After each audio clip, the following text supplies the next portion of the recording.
Hi, welcome to Fort Myers Plant Tips. These tips are to help you make really good choices, so you know where to plant them and why, and then also to give you some good tips on how to best take care of the plants you're looking at. So I see you're looking at our mixed pentas, and this is a amazing plant.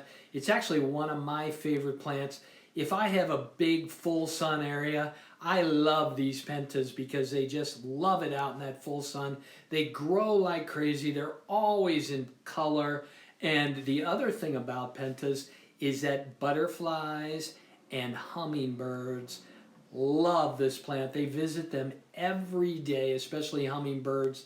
And if you want to bring some hummingbirds in, get some Lucky Star pentas and put them out there and watch them come in.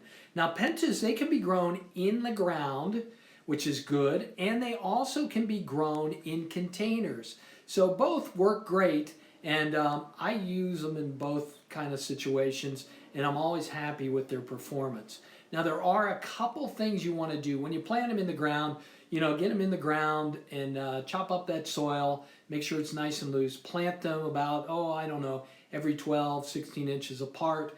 And when you get them all planted, make sure you feed them and water them in really, really well when they're in the ground. And then I come back, if it hasn't rained, I might water them once or twice a week, just depending on how hot it is.